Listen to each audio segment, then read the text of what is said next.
Everybody put 3 fingers in the air.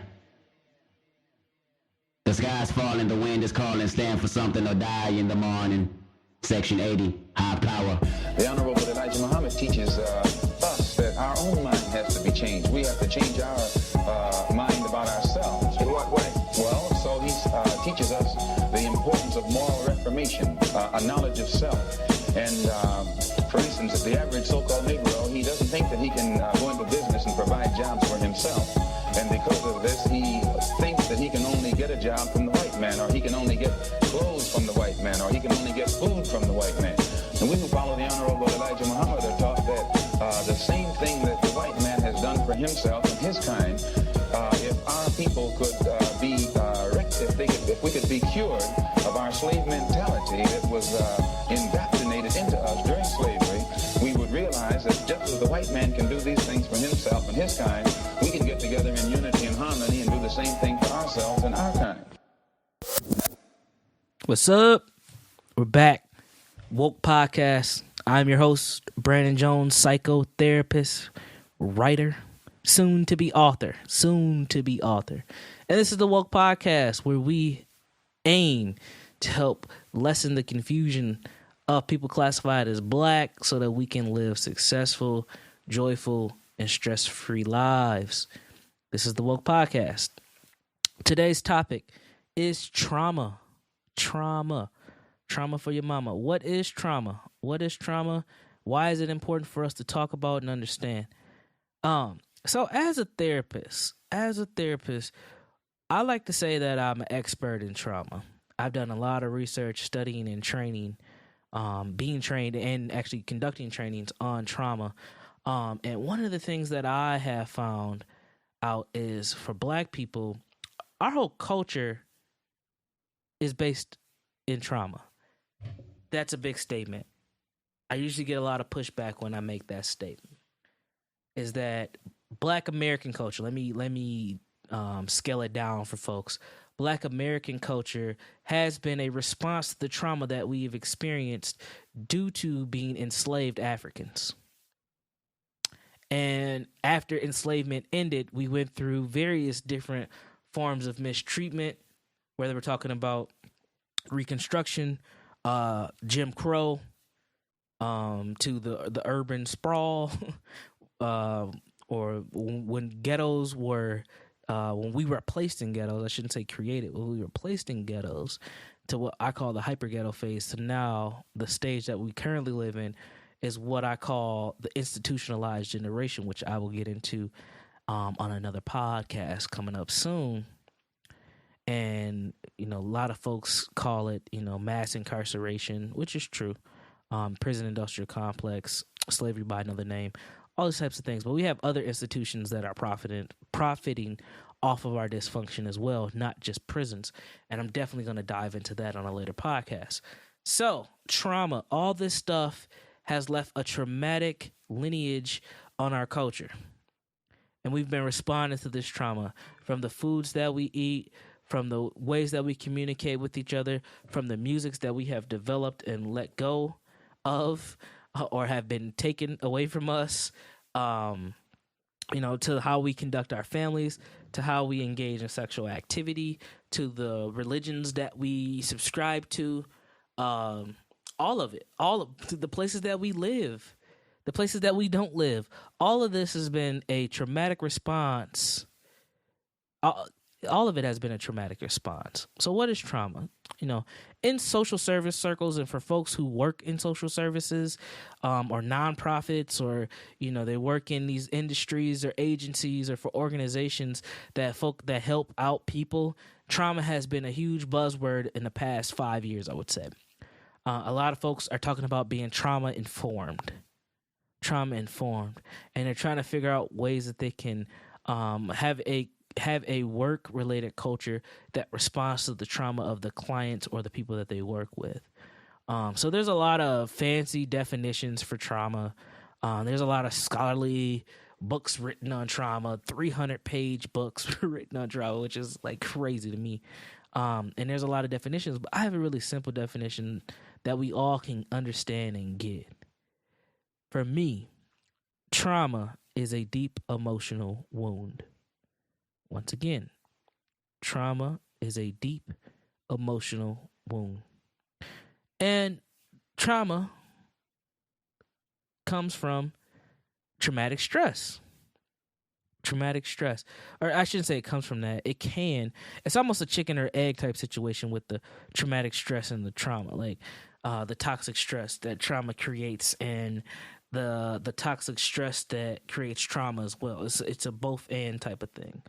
And I contend that our stress and our trauma started when we were enslaved as a collective of people to work for free. I think that's where it started, and we've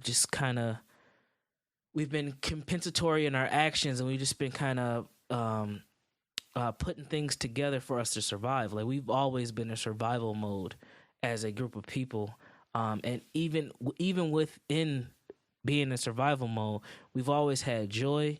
We've always been open to other people. We've always cared. We've always had a spiritual connection with something or someone. And we've always been communal. Whether that being communal has been detrimental to us and we're hurting each other, or it's been one of those things that we've all just come together and we did things so that we survived. This is why a lot of us have, people that we say are our sisters and our brothers or our aunties or uncles or sometimes even our parents who really aren't. They're just really good friends or people that our families have known for a while, and we've just accepted them to be our brother, to be our brother, like our biological brother or biological sister, even though they're really not related to us by blood. And that's just how we've been as a people, because we've always had to kind of make up for what's missing and make do what we got and keep moving forward. That's part of our genius as a collective. And there's nothing wrong with that at all.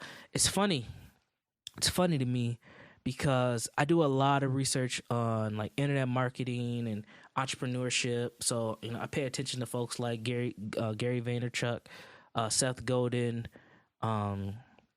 just everybody. I mean, everybody that's somebody that, their name pops up. Lewis Howes and, Pat Flynn. A lot of these people are men, which is interesting in itself. But there's a lot of females out here doing good things, but they don't have as huge platforms as these men do, right?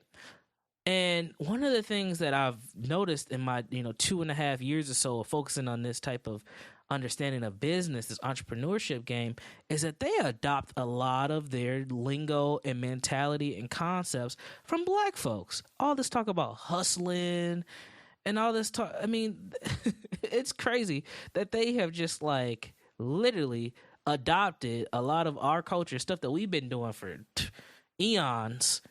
And they've just decided to put it in this new area of entrepreneurship, and they're rolling with it. One person who's really good at doing this is Grant Cardone. Like this dude, like he's funny to me. Like he's just a funny dude. Like just looking at him just makes me laugh sometimes. And I ain't throwing shots at him.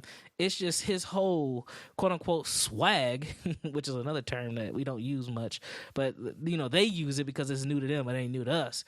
But his whole thing is built off a lot of our culture, and it's crazy to me that we have not capitalized on that like we should have, and other people have capitalized on it. It's crazy, and a lot of that's based out of trauma. So, trauma.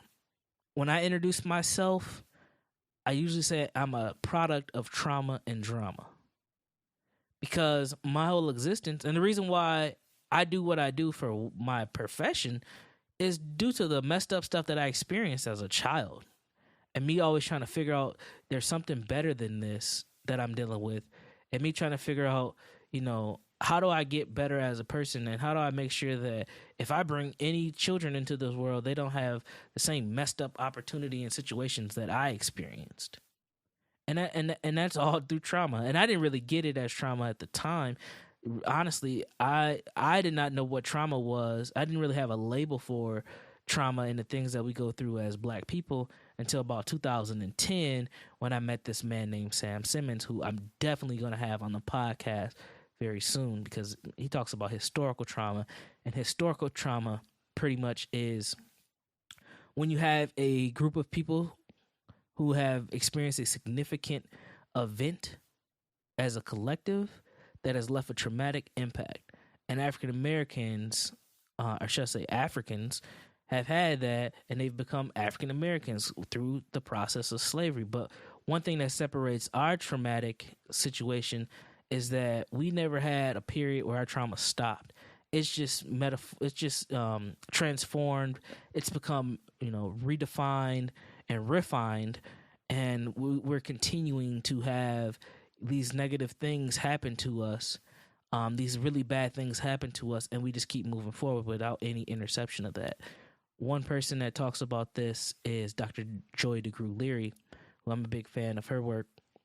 And if I can get her on the podcast, that'd be great too. But Dr. Joy DeGruy, she wrote a book called Post-Traumatic Slave Syndrome. Post-Traumatic Slave Syndrome. And she talked exactly what I just said. How from slavery, there was a lot of things that we culturally, we compensated, we made happen for us to survive. And those patterns, those habits, that language, the way we interact with each other has carried on from generation to generation to generation to where we are at now. However, those things have also, they kind of transformed, they've changed to fit more modern times. However, the crux and the core of them are still the same as to what they were during slavery. And that's where we're at, trauma. Think about some of the things that you've experienced. Trauma. I meet people, not just from my professional life, because people come to me with traumatic experiences from my job, so I hear all different types of stories about just awful things that have happened to people. However, before I became a therapist, I had people tell me stuff that I'm just like, why is this person telling me? It's like, what about me has made this person comfortable to come and tell me their business? And then their business be something that I'm just like, man, why would you tell anybody that happened to you? Like, when I was a sophomore in college, in undergrad, it was I had this really weird month of October. October's always been a weird month for me. Weird stuff happens in October. I'll never forget this. October, I was meeting a lot of new people. Sophomore year, you start, you know campus a little bit better if you live on campus. You start getting a little bit more involved in student groups and stuff. So I started meeting all these new people, and I had met these 3 different girls. One of them I was trying to talk to. I'm not gonna lie, I was trying to have a relationship with this girl, but the other 2 I was just cool with, and and they didn't all tell me at the same time, but it all happened within the month of October. And they all told me that they've been sexually abused. And I'm just like, what the hell?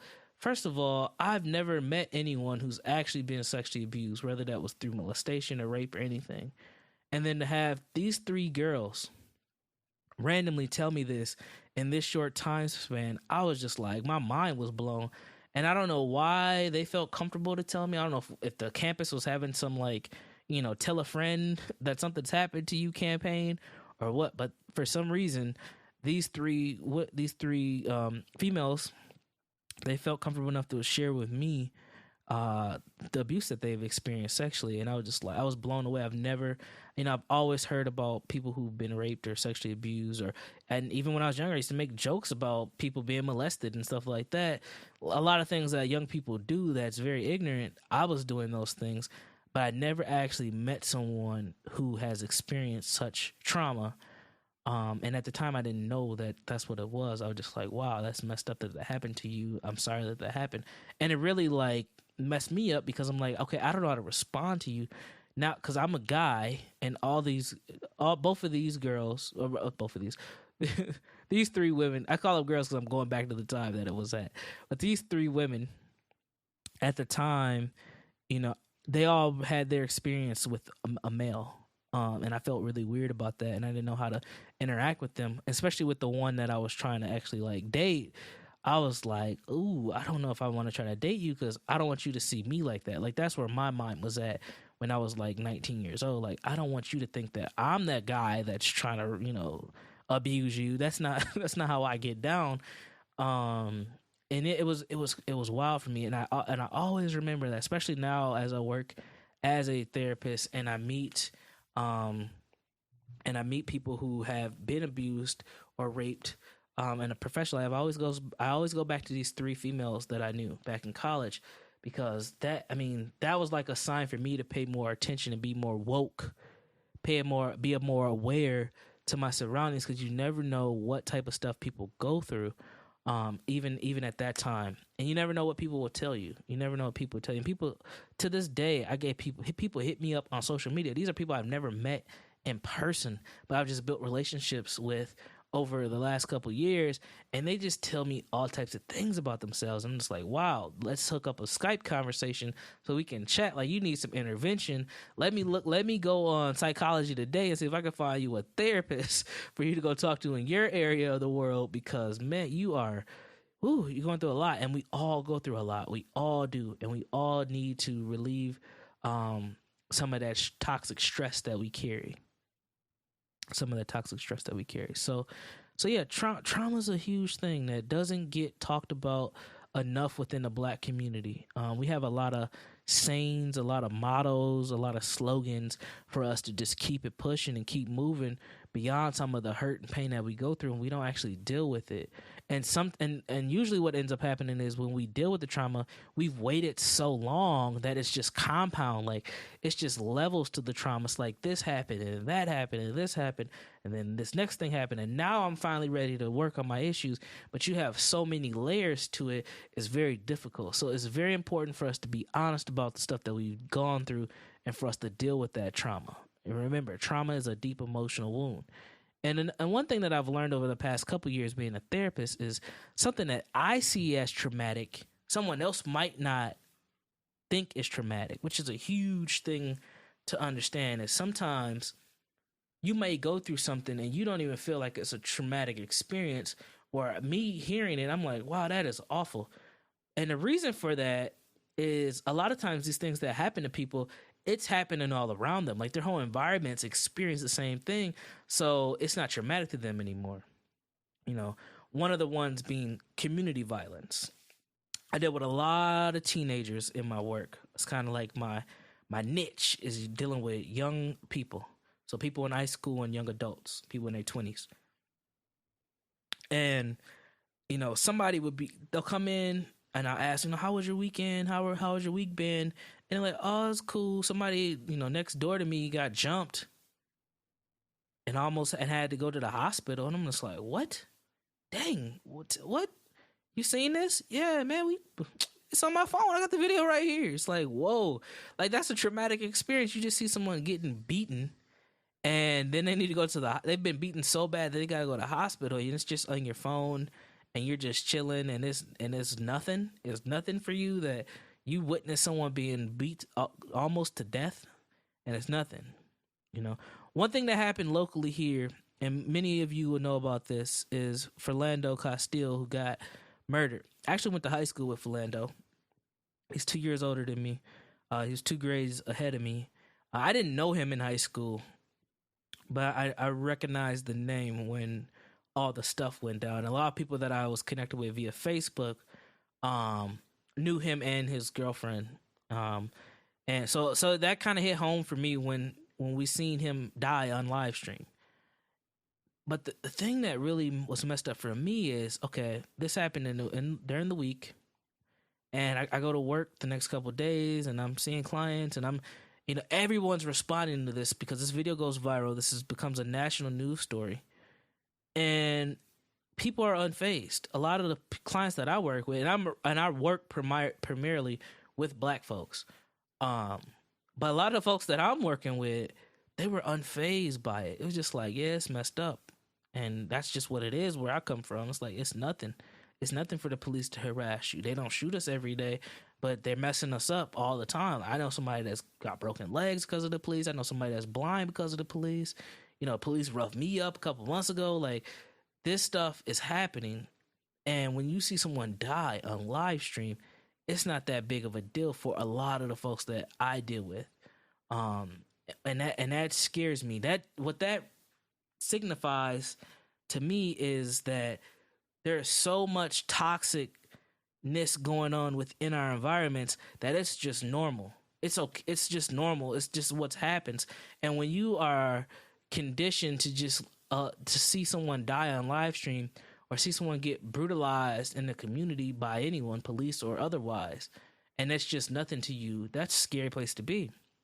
And that's where a lot of us are. That's where a lot of our family members are, that we're in these toxic environments that we're so conditioned to and so comfortable with that it's nothing. It's nothing to see someone die on live stream. It's nothing to see someone get beat up in a fight video and laugh at it. It's nothing. Just look at that. Go on YouTube right now, with the podcast playing. Don't pause the podcast. Keep the podcast done, but go on YouTube, type in fight video. Don't even type in a gender or anything. Just type in fight video and watch. Just if you can, watch the video. Don't watch the fight. Watch what's going on around the fight. There's usually a crowd of people. They might even have people coaching the fight, and there are several people with cell phones. It never fails. In all these fight videos, it never fails. That is trauma. That is our trauma being normalized, and our trauma being packaged in a form of entertainment that it is boiling over to our communities. These are regular people. This ain't UFC. These are regular people who are out here beating the mess out of each other on video camera like it's nothing. And we see it every day, all the time. And it's sad. It's sad because this is trauma. This is what we're dealing with. We're dealing with all types of trauma and toxic stress. So it's important for us to be aware of that and to understand that we have to work on our own stress levels. That's another thing that happened with the Philando Castile murder was a lot of people just viewing that were scared. I've seen a lot of people post and tweet things out like, I'm scared for my son, I'm scared for myself. I'm scared to bring children in this world. I'm frustrated, I'm angry, and we're just consuming all this stress, all this trauma, and we're responding in unhealthy ways. So that's why I put together this podcast, and that's why I want to talk about these things from a more therapeutic standpoint, because we really, really have to get our mental and emotional health game together. We got to get it tight. We got to get it straight, because if we don't, and these things keep happening, what's going to happen to us? We're going to slide into deep depression. Our anxiety is going to increase. We might even develop personality disorders, paranoia, anti-personality disorder, oppositional defiance disorder. like we might develop all these several, labels because of us responding to the environments that we're in. And we can't act like we don't respond to our environments. Our environments definitely play a huge role into how we operate on a day-to-day basis. And unfortunately for a lot of us, our environments are so consumed with toxic stress that that's all we know. That's all we do. One thing I want to share is the top 5 ways that I've learned how people deal with their stress. The top 5 ways that people deal with their stress and their anxiety. I should throw anxiety in there. The first way, chemical use. That's right, chemical use. And when I say chemical use, that includes alcohol. There's a lot of people who utilize alcohol, who utilize hard drugs, who utilize marijuana, and who utilize pills. And that's prescribed and unprescribed medications. A lot of us are consuming chemicals to deal with our stress and anxiety. There's nothing wrong with happy hour. However, we should think about, why is it called happy hour? When they attach an emotion, right? This is marketing genius right here. We're going to call it happy hour because we knew you just went to work and you didn't want to go to work in the first place and your work sucked. So once you get off, rush to our restaurant or our bar for 2-for-1s and be happy for this hour or so. Hurry up, because it's only going to last for 2.5 hours. So you better get here for happy hour and feel good about yourself before you got to go pick up your children from daycare or whatever the case may be. But because we use chemicals, we utilize chemicals to deal with our emotions. I'm not saying that nothing's necessarily wrong with that, but it can get abusive, and when it does get abusive, it can consume your life and mess up other areas of your life. So you need to do it responsibly. Right now we have a heroin epidemic going on in the United States. It doesn't get talked about a lot because it's really affecting white folks, right? That's one of the reasons why it doesn't get talked about a lot, because it's affecting white folks, and we just need to keep opening up methadone clinics. We don't necessarily need to talk about this on national news. Marijuana is being legalized. There's a reason why marijuana is a $1 billion industry, which you should be thinking about, how am I going to make some money in this $1 billion industry? Because a lot of people want to smoke marijuana because marijuana gives you great effects. Apparently, it's helping you deal with your stress and your anxiety. It's been clinically proven that it will reduce both your anxiety and your stress level and other medical problems that you may have. And then we get to prescription medications, which are just off another $1 billion industry. It's being on meds, whether you need them or you don't need them. There's a lot of folks that I work with who are not prescribed medications, but they're still taking them. Popping Xannies, Xanax, taking Percocets. That's what they call them, because that's what they call them in music. Popping Xannies and taking Percocets, taking these pills. It was Molly's a couple years ago, but not too many people are taking ecstasy anymore. But popping pills to just get these feelings of being relieved from their stress and their anxiety, to get these temporary highs so that they feel good about themselves. Chemical use is number one on the ways that people deal with their stress and anxiety on my list. Number two is sex. What? Yep, getting your freak on. Sex feels good. Let's be honest. Sex feels good. There are people who are nymphomaniacs, and it ain't just because they like sex. It's because they want to feel good. They don't want to have a lot of stress. They don't want to have anxiety. So they are trying to have sex. This is why, porn is a $1 billion industry. This is why Tinder is a very hot app, and it has been for a couple years now, because people like sex. We have this saying, sex sells. Well, why does sex sell? No one ever asked that question. Why does sex sell? Why do we want to be so consumed with sex and sexuality all the time? It's because it makes you feel good. It's just that easy. It's just that easy. So that's number two, sex. Number three, violence. And I split violence into two categories. Category one is what I call soft violence. Soft violence. And soft violence is like talking about somebody, gossiping. This is why we have websites that I'm not going to say the names of, because I go to some of those websites and they're funny to me. But this is why we have popular websites. Actually, I am going to say the name. Screw it. Boss Up, Shade Room, TMZ to a certain extent. Like, this is why those sites are good, because they use soft violence, and it's not their fault, because people are out here doing reckless stuff, right? So, and they get a hold of it and they just push out the content. So I'm not faulting them for doing that, but that's soft violence. Gossiping, talking about people. In the Twin Cities, in the Midwest area, we call it flaming, right? Or roasting. Other places they might call it joning. But really what it is playing the dozens. And everybody's done. If you come from the inner cities, you've done this, especially if you went to public school, where you are sitting around with a bunch of people and everybody's cracking jokes on each other. And this comes from, there's actually historical roots of that, this playing the dozens. That comes from slavery times, believe it or not. And one of the ways that it happened was it was a defense mechanism to keep people together. So if a slave driver or a slave master, or someone who had power on a plantation, came up to a adult slave and was like, "Hey, little Timmy, he's looking like he's ready to work. He's looking like this," and Timmy may be 10 years old. And the parents like, no, massa, no boss. No, Timmy is not feeling good. No, Timmy's slow. Timmy's stupid. Timmy got a messed up foot. Timmy can't do nothing, because they're trying to protect Timmy so Timmy doesn't get taken away. And that's how we get into this. And then, other things happen when we start socializing. We just talk about each other.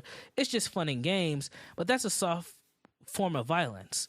one thing that I was told when I was younger by adults is, y'all play too much and y'all keep playing, somebody gonna end up fighting. And adults were right. A lot of times, me and my cousin would end up fighting because someone was like, "Oh, you fat, you ugly, you black, you this and that," and it's the soft violence of us talking about each other. We're really good at this. Social media is the proof. People subtweeting people exposing people online. It's just crazy. Like, we just love the soft violence. The other level or the other area is what we call hard violence, and that is, what you expect. Hands. You got them hands fighting or using weapons on people, even flashing weapons. I mean, that's hard violence. So that's a way that people relieve their stress and their anxiety. Think about how good it feels when you see someone who you don't really like fail, and then they're on Gossip or they're on Media Takeout, right? When they're on Baller Alert, when you see these things, you get a good laugh out of it. That de-stresses you. That makes you feel good. That lessens your anxiety. Oh, these people are actually human, even though they make millions of dollars. They mess up just like me. It makes you feel good. That's violence, soft and hard. Number 4 is food. We don't talk enough about this in the Black community, or in Black society. We don't talk enough about how we use food to de-stress ourselves and reduce our anxiety.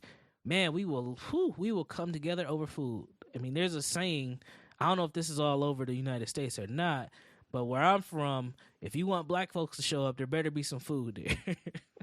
But we utilize food. We come together over food, and there's nothing wrong with coming together over food. But just understanding the motives behind it is good. Quick story.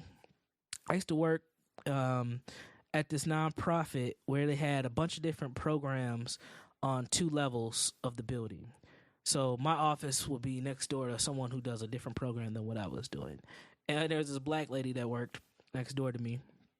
And one day, the door, my office door is open, and I just hear like, and I'm like, what the hell is that? So, after a while, I just try to ignore it at first. I thought somebody was just doing something stupid. So then it just kept going. So I got up and I went. I'm like, what is this noise? So I go down the hall to the next office, and I peek through the door, and this lady's eating this chocolate cake, and she's just in there moaning like she's in there having sex. She just and I'm like, what the hell's going on up here? What is wrong with this lady? And then it dawned on me, like, she's enjoying the hell out of this cake. Like, this cake is hitting her spot. This cake is actually doing something for her.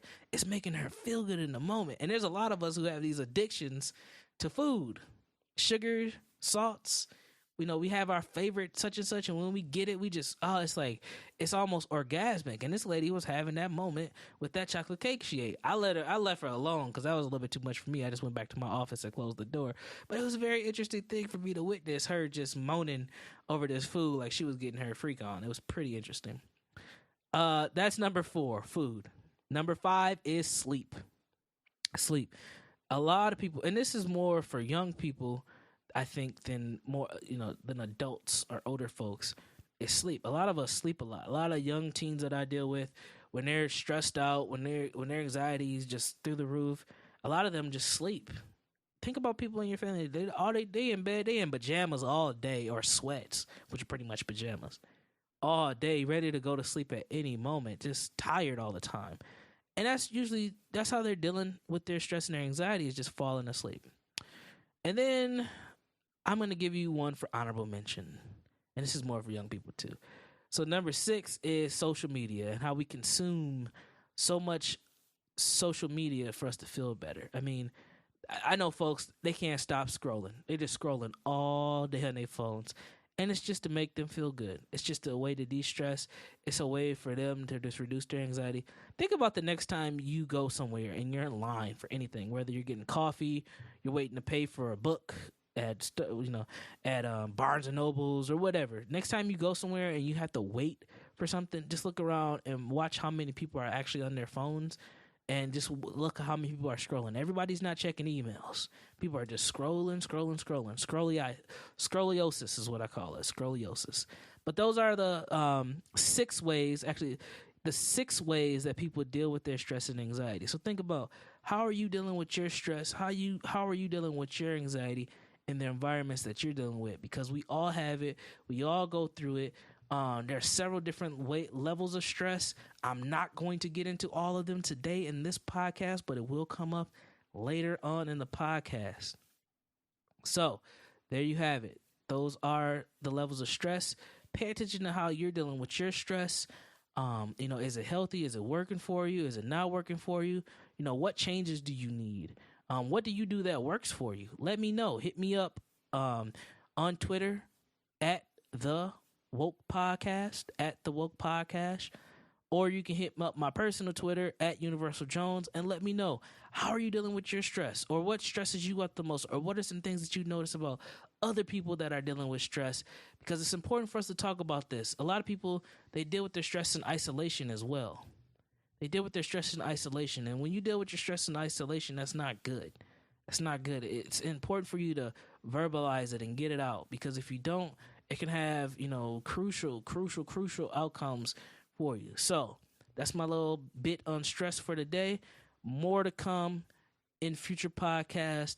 I am your host, Brandon Jones. Be sure to check out our site, wokepodcast.com. Be sure to follow us on Twitter at the Woke Podcast, and hit me up and let me know, how do you deal with your stress? How are you seeing other people deal with their stress? All right, we're out. Peace. Thanks for tuning in to the Woke Podcast. I'm your host, Brandon Jones. Be sure to check us out on our website, wokepodcast.com. You can follow us on Twitter at the Woke Podcast, or you can follow me on Twitter at Universal Jones. If you have any questions that you would like to ask, if you have any guests that you would like to come on, or if you would like to be a guest on the podcast, feel free to hit me up. Remember, www.wokepodcast.com. Be sure to subscribe to the podcast. Be sure to share the podcast with someone you care about. And be sure to tune in once a week for that heat. Peace.